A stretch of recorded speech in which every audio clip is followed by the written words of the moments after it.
Hello, everyone, and welcome to the Kaitou Sentai. I screwed that up way bad. Welcome to the Toku Portal podcast for Kaitou Sentai LupinRanger versus Keisatsu Sentai PatoRanger. I am Vachi V, and I'm joined with. Decade. And a little back.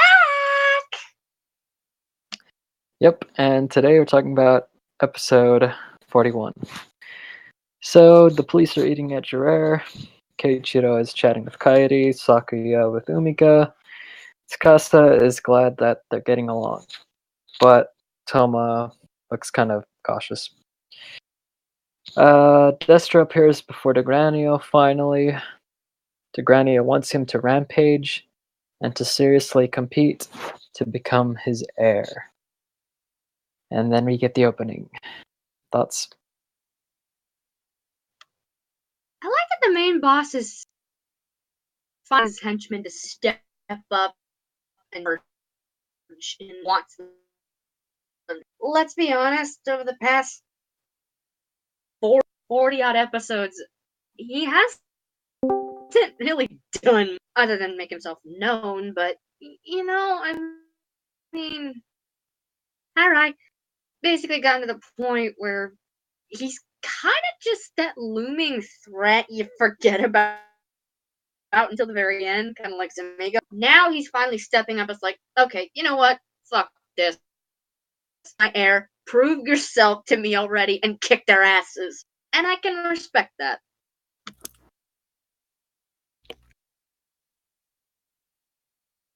The creator of SpongeBob is dead. That What is an true. entrance. So, are you going to be joining us, Fry? Yeah, I'm off work. Awesome. Yay. So, all I went over was the opening scene with the police eating at Jiraiya, and then Destra shows up. Oh, you guys already started. Yeah. Yes, we did. Say hi. Destra considers actually competing in the race. But still, rest in peace, Mr. SpongeBob. Sayonara, childhood. So this is interesting because this tells me that Destra has intentionally been holding himself back in his loyalty to Dogranio. Which we've been seeing this whole time, but we haven't seen how this has been affecting them. And now we're seeing that Dogranio is getting kind of annoyed with it. He wants to see the Ganglers cut loose. That's why he's holding this competition. And here, one of his strongest contenders hasn't been participating. He wants him to participate, and if he has to give the order to do it, then so be it. He's tired of waiting at this point. It's not going to happen on its own.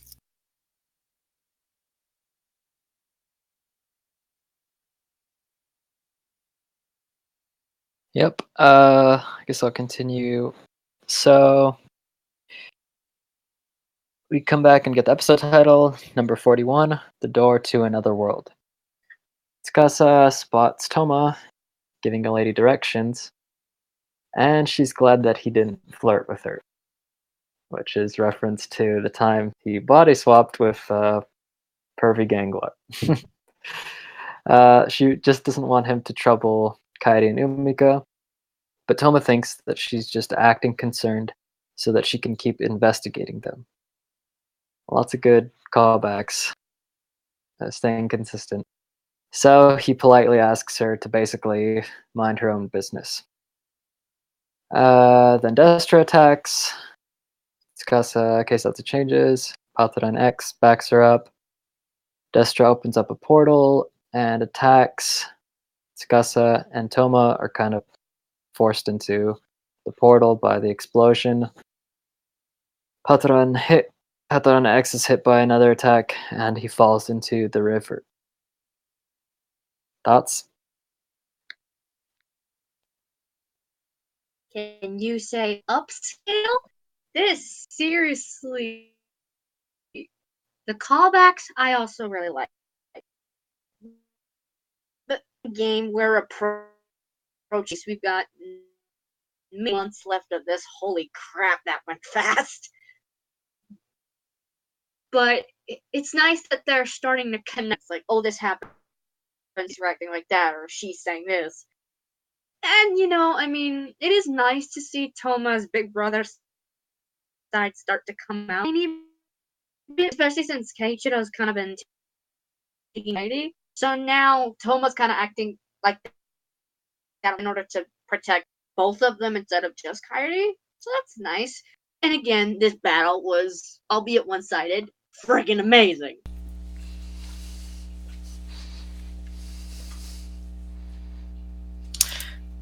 This shows why I like Destra, because he's just a strong villain when he actually applies himself, and he's like the silent brooding bodyguard type, and when he really shows his strength is where he really shines. And it just makes me more disappointed that early in the series he gave away his 2 collection pieces. I apologize. I had something to deal with. I'm back. In terms of Destra, like, it makes sense why he would give it away, given the way that this went with the conversation with Degranio. Is he looked at himself as, I am the bodyguard. My entire job is to protect him. To hell with the succession. That's not my business. So him giving up his collection pieces makes sense, albeit unnecessary, because everybody, the 2 people he gave it to, got wrecked. But even without it, he's still formidable. It's like, and I think that's what makes Destra fantastic, even though he's been not as utilized as much. And yeah, that's about that.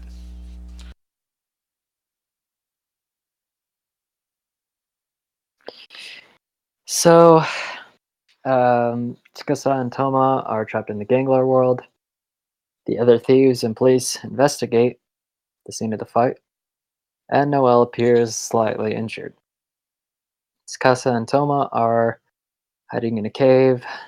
Tsukasa's wrapping up her wounds, but she seems determined to protect Toma, and she's actually impressed by how calm he is given the situation. Then Potamon attack. Noelle updates the thieves. Their plan is to just force Destra to open a portal to the Ganglar world, because they really have no way of making one themselves. Thoughts?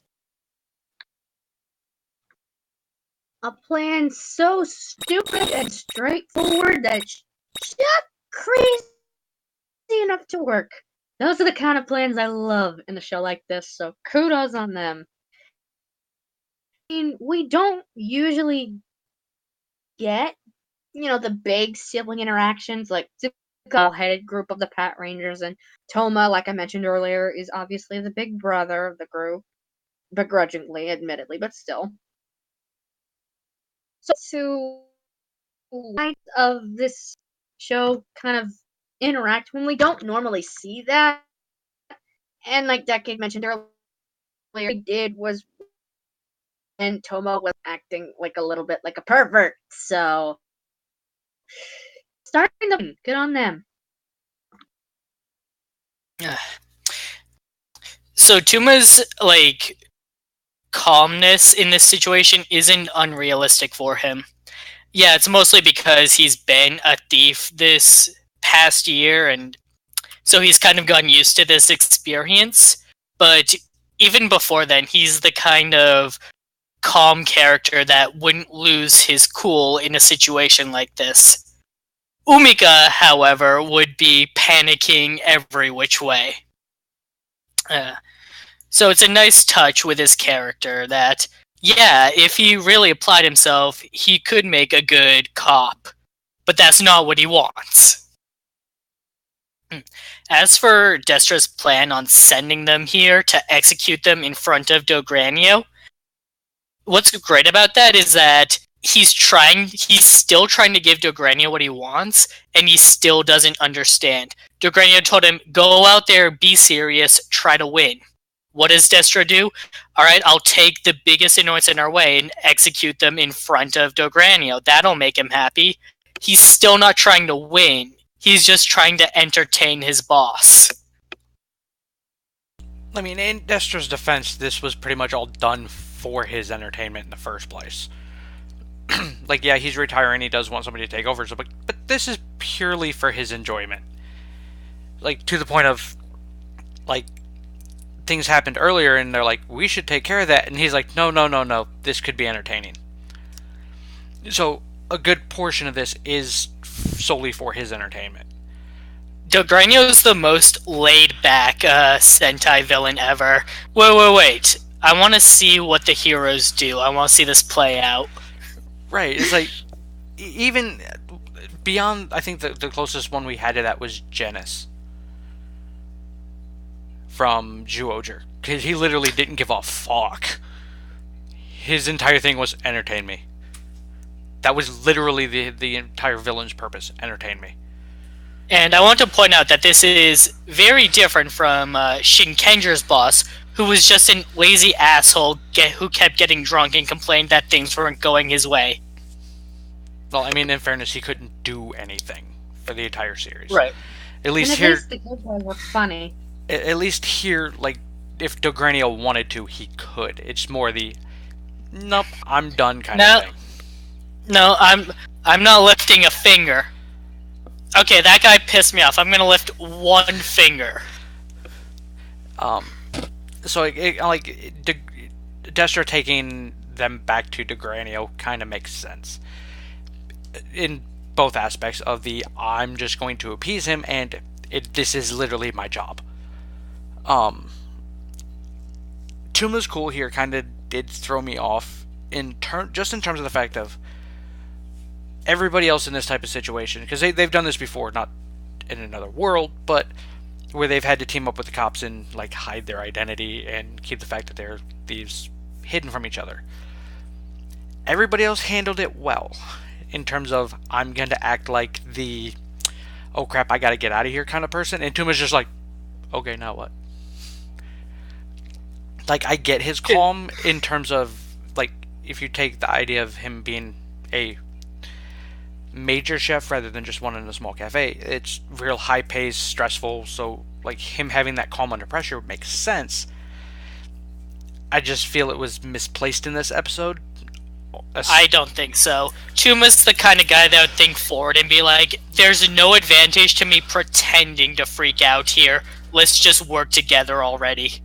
Right, it's like, but he still follows through, starts to follow through with the, like, runaway thing. Because literally, if he wouldn't have been caught, trying to figure out what was up and whatnot, then this never would have happened.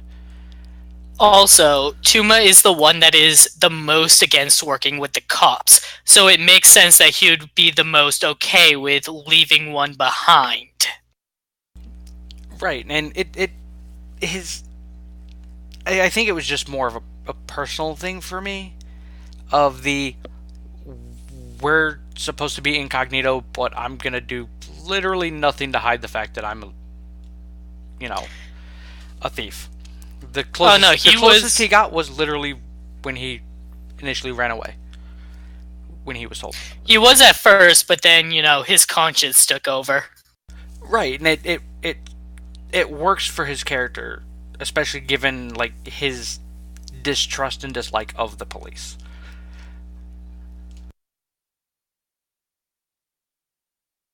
Yep, so, while they're getting attacked by the Potamon, Tsukasa is almost killed, but Toma saves her, and he explains that Kairi and Umiko wouldn't forgive him if she died. Destra attacks Keiichiro and Sakuya and just sends them flying through another portal. Keiichiro recognizes where they are. Throwback to the movie, because I believe Keiichiro and the Red Thief get trapped in the Gangler world. Yeah, I remember from the trailer, it shows them in the mansion getting, shot at. Yeah. Can't wait to see that. So Zamigo is surprised to see them as well. The thieves attack Destra, Kaito change, Toma saves Tsukasa once again by catching her VS changer and blasting 3 Potamon. With one shot each, I should add. Pretty obvious at this point. Keiichiro and Sakuya show up and back them up. The Lupin Rangers fight Destra. Wait. Oh, I okay. want to talk about that specific scene because it builds off of what Vashi and I were just saying. Oh, okay. Up to that point, Tuma wasn't doing anything that would specifically sell him as a thief, but he also wasn't doing anything that would discount the possibility. He was treading a very neutral line up to that point. And that is the moment of like, there's no way I can't do it without letting her die, and ultimately he just couldn't let her die for his own ambition. And it's handled very, very well and very, very slightly. Because we're led to believe he left. So having him rush back to save her, it shows, at least an understanding on his part, of not only is this the right thing to do, if I don't do this, it's gonna suck for other people. So, to hell with what I want and what I can get out of this situation. This is the true right thing to do. And it's amazingly done. That and it starts back the whole, hey, I think they're the thieves again. By the same person who accused them the last time. Yeah, this is strong setup for a reveal. King? I got nothing. You guys covered everything. True. I'll keep going then. So the thieves attack Destra, the Kaitou change. Oh wait, no, I just went over that. Sorry. Yeah, they keep fighting Destra, but Red transforms into Super Lupin Red. However, his foresight ability is pretty much useless because Destra's just a freaking tank. Destra prepares a finishing blow, but Red isn't afraid because the global police and Toma appear out of a portal right behind Destra. Keisatsu change in roll call. And then they fight for a bit. Blue and yellow open Destra's safes only to find that they are empty.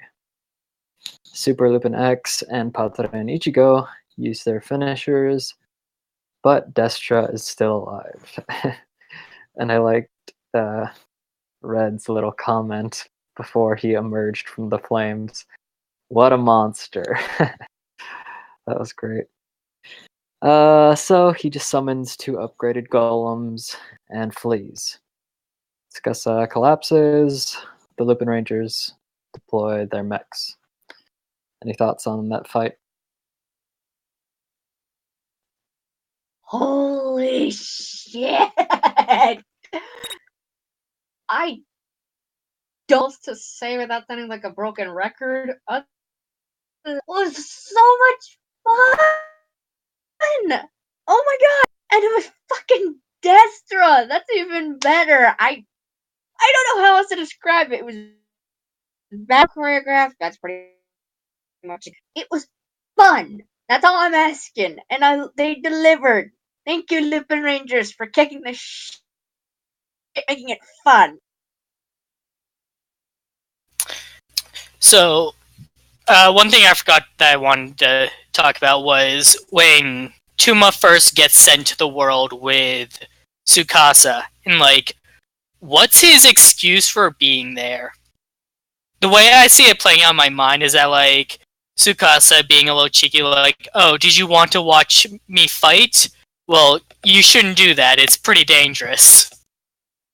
But you know, I'm kind of glad they glossed over that because you know what, we don't really need to see how that conversation played out because there was something more important happening afterwards. Anyways, I was a little upset when they just kind of appeared out of nowhere because I wanted to like, oh wait, what? We don't get to see how they get out?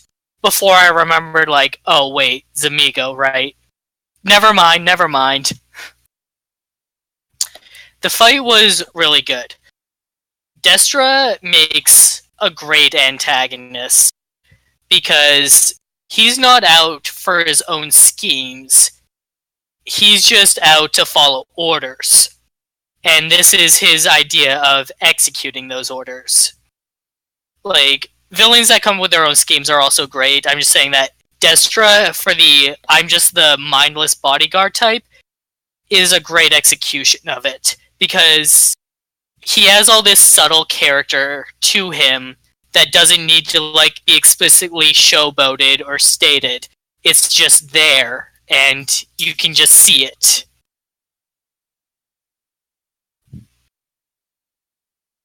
Like this fight was amazing. It's one of my more favorite ones here recently, mainly because it's a little drawn out throughout the entire episode.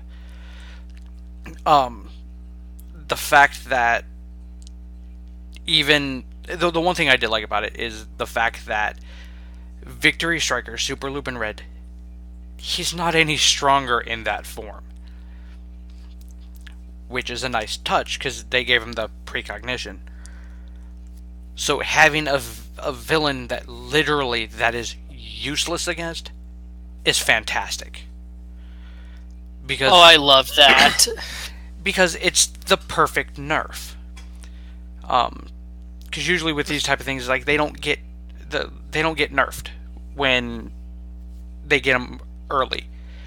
And with him getting this late, I had figured this would be just the power up to run full tilt over the monsters, and that they didn't do that. And I loved it. Predicting his movements won't be enough if he's just way tougher than you. Right. Hey, look at that! Predicting that a bus is going to go left doesn't mean if you stand in front of it, it's still not going to hurt you. Like, when I saw he was charging forward, I was like, why is Kairi still standing there if he knows what's going to happen next? What did you expect? I think he expected the power up to actually be power. That's what you have Magnum for. Why aren't you using that in conjunction with this? But Plot convenience. That's the answer for next week. Yeah. Fuck. I did like the fact that they still opened the safes, because that was one thing. Is like, well, we all knew he didn't have anything. They didn't. I was expecting them to kind of gloss over that. I'm glad you brought that up because I forgot to. Like, I'm glad they didn't just gloss over the fact that they didn't know and just let him kill Destra, even though they didn't kill Destra. And yeah, Samigo's an asshole. He's a great asshole who apparently now he serves a purpose. I don't want humans mucking up my Gangler world. Get out of here. Yeah, we'll get to that. So, the upgraded golems are kind of tougher and more agile, but in the end, they're defeated by the two mechs and Lupin Magnum. But it was a pretty fun mech fight with some decent humor. So at Jiraiya, Toma is unsure of which Ganglar opened the portal, but at the GSPO headquarters or whatever, well, not headquarters because that's in France, but whatever, Keiichiro explains to Hilltop that Zamigo opened the portal for them, and we get a flashback. Zamigo's reasoning is that he basically just doesn't want them to die, yet he wants to fight them himself. So the police are also curious about Toma's behavior and how strong he was, mentally and with his gun skills while he was trapped in the Ganglar world. Episode end. Thoughts?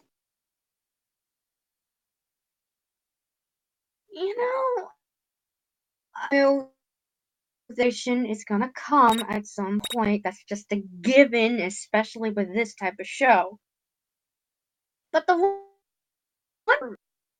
well, we kind of speculated on from time to time how they would find out. And there were tons of different opportunities, points where they didn't have their masks, points where it was kind of flashing in neon signs, and other times it was a lot more subtle and they deduce chain links on their own. That one episode where if the Pat Rangers had showed up 3 minutes earlier, they would have just straight up seen them. That too. My point is, they gave us a lot of opportunities, we just never knew how. We speculated all we wanted. Like, Noel was a big point of that too, because obviously he openly played both sides of the fence, and there were points where he could have said something. And, we've all made our jokes about how Umika is the weak link of the thieves, and she would probably be the one to open her mouth at some point. But I don't think any of us expected Tone, who might break that final chink in the armor and finally reveal their identity, because he's Domino. I don't think any of us expected the level-headed guy to be the one who might trigger all this. Well, in defense of Tuma, initially it was Umika and Kairi that triggered it. Fair enough, but still. So, this is the third time that this has happened where there's been an issue like this. I do like that Tuma is leading into what looks like it'll be the real reveal, because, like I said earlier, he's the one that's been the most against working with the cops. So it has that bit of irony to it if he's the one that ends up exposing them. Also, I like that Noel has kept his mouth shut all this time, because it is not his place to expose their identities. Like, he's an undercover cop, so he has to gain their trust. He gains nothing if he sells them out, and he knows this. Like for me, this did well in the fact of Noel. He's very good at the fact that he hasn't sold them out, even on accident. Because when you see him interact with the police, he calls them by name. Whereas when he interacts with the LupinRangers, he calls them by color, unless the cops aren't around. So the fact that he hasn't just accidentally slipped up when throwing his collection pieces to Kairi and calling him red, the fact that he hasn't accidentally gone Kairi in front of the cops is a masterful touch, and it shows just how good he is at playing both sides of the fence for this. Ichiro-kun! It's done really, really well. And it's one of those little things that you don't really think about when you're just watching it. Because I literally didn't think about it until Rai just mentioned that. Because, yeah, he gains nothing from doing it. Beyond the fact that the police trust him, but if the police trust him, the thieves don't. And he needs the thieves. And I didn't even think about how consistent his writing has been until you just brought it up. Like, this show has been on point with that. Like, so far through, like, the biggest complaint I've found for this series is one of the things I love about it, and that Rise pointed out that he likes, is, well, yes, we're 41 episodes in, and it really doesn't feel like it. Because we haven't had really substance in terms of actual meat and potatoes. The plot is literally the same as when we started. Right. This hasn't happened in a Sentai in years. And a lot of people have a problem with that. Which I understand. Because if this was any other series, i.e., for example, Kamen Rider Fives, it kind of has the same issue of we're going to draw this out as long as we can. When I was watching Fives, part of me was sitting there going, just get to the fucking point already. No! Which, that's what makes Fives. Because it's the frustration that makes Fives. Whereas with this, there is no frustration in terms of, overall plot. Pretty much our entire frustration is, what the fuck is Amigo up to? That's about Nothing. it. apparently he's just being a dick to Destra. Yeah, like, I think this episode confirms that he's been up to literally nothing, and he's just, like, enjoying himself.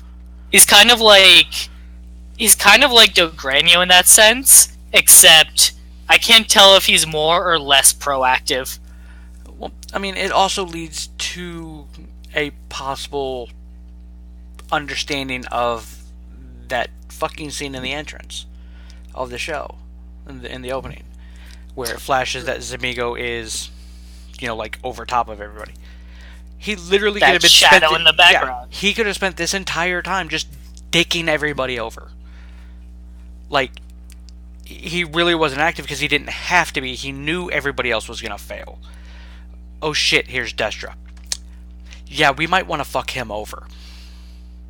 Like, that could be his entire gambit for Dogranio's seat. Destra is his one true threat. I think Destra and Ghosh combined will be, like, the overall threat. Is he didn't have to deal with anything. He just happened to be in the few locations that they ended up for the rest of earlier in the series. And it would also lead to the fact of the whole, hey, look, we don't have... It's, for me, I think it's going to be the whole... Zamigo will be the final villain, because that way it really doesn't matter which goal they complete. Yeah, honestly, at this... Like, we talked early on in the show about whether Dogranio or Zamigo is going to be the final boss. And at this point, it could still be either one, but... Zamigo is shaping up to maybe be the better choice.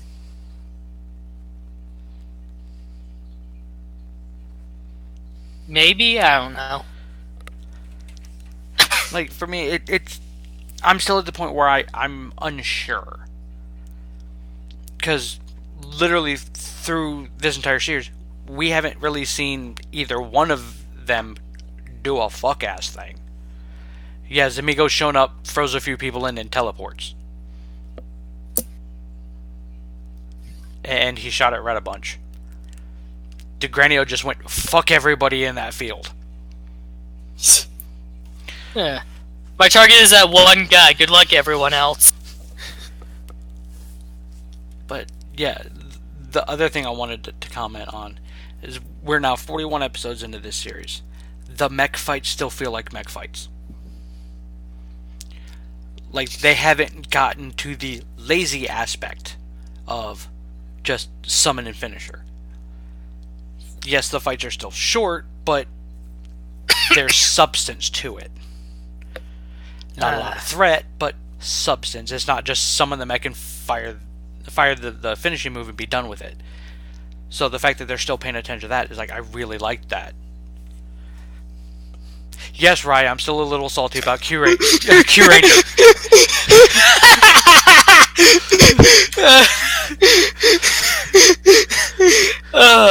So, for those who don't know, Ryan just sent me a PM asking if I was salty about that. Oh. Nice. That wasn't me being psychic. Q-Ranger's not the only offender of that, but it's the most recent one. And for me, it's, from what I've seen, it's one of the heaviest offenders. It is one of the worst, if not the worst. Not gonna say a word. I'm just gonna keep my trap shut because this show's gonna get a lot longer if I do.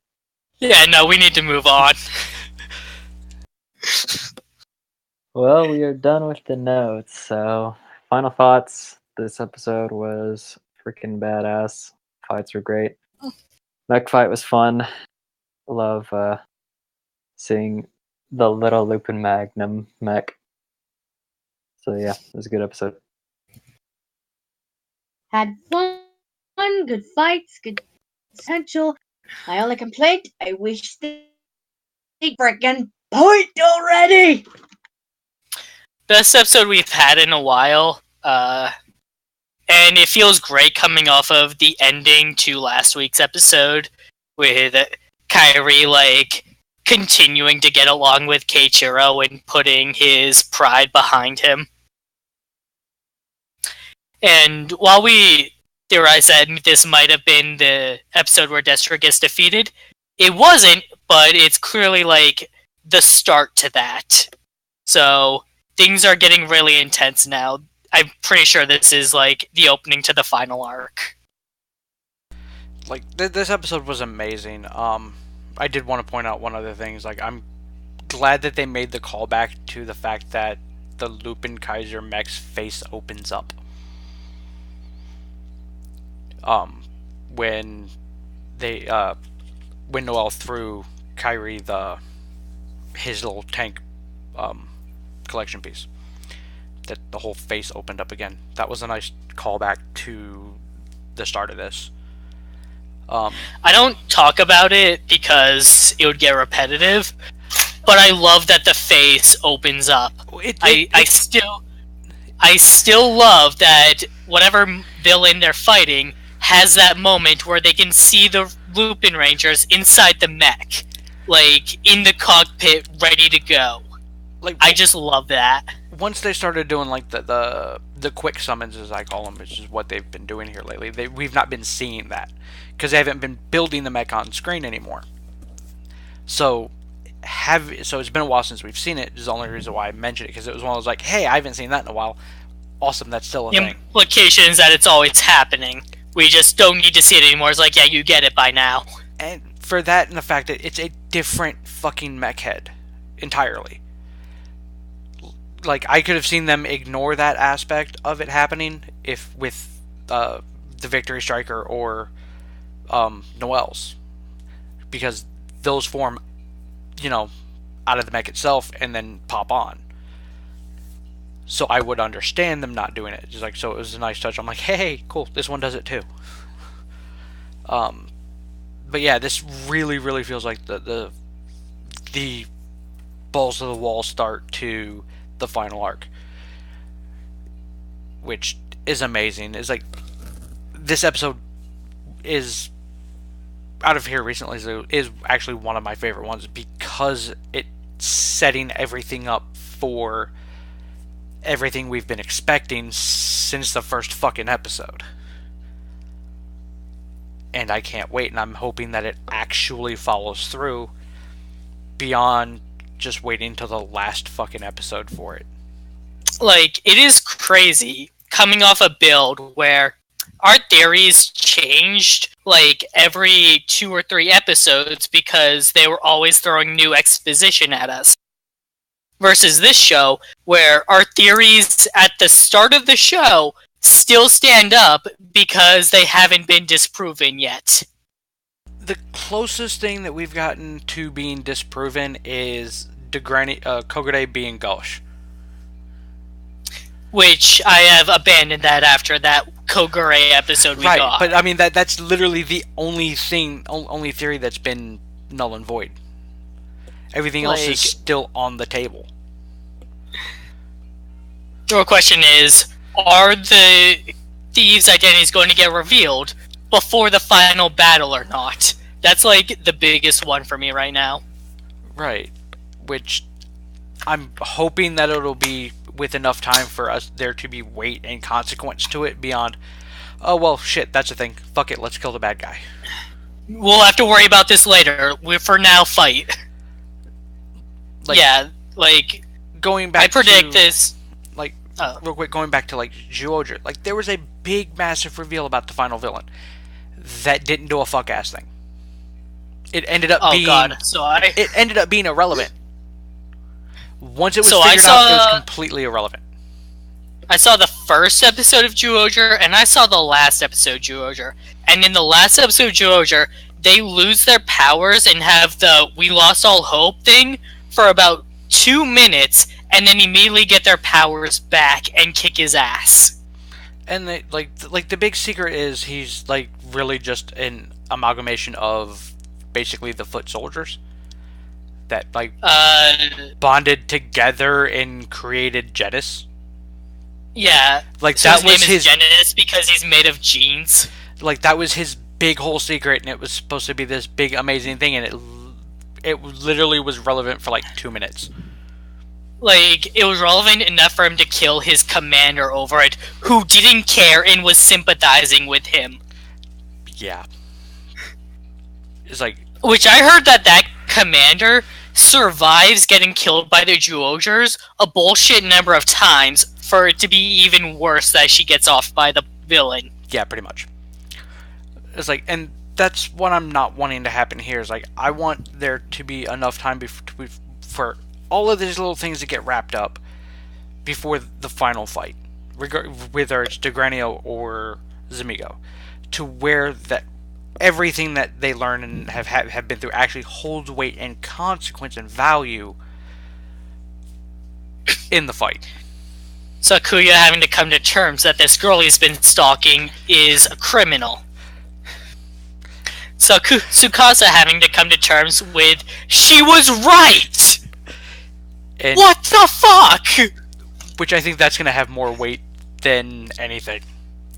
Because I can literally see her just turning to Keiichiro going, I was fucking right, you asshole. You said they weren't there! Like, Keiichiro, like, just yelling back at her. So, like, that's what I'm hoping for. Is like, and with the way that this episode went and the way the preview looks, that looks to be the way this this arc is gonna go. So, fingers crossed. Any final thoughts? Final thoughts. That was final I thoughts. said final thoughts. Nope. I always feel bad just, like, I guess, abruptly ending the podcast when I get done talking. To me, that seems rude, but hey. Thank you all for listening. I apologize for my absence at the beginning of it. I had some things to deal with. We will be back tomorrow for Kamen Rider Zeo, and then we will be back next week for the next episode of LupinRanger. Please like, subscribe if you enjoyed, and we will see you next time. Thank you all for joining us. Yep, thanks for listening. Adios. See you next time.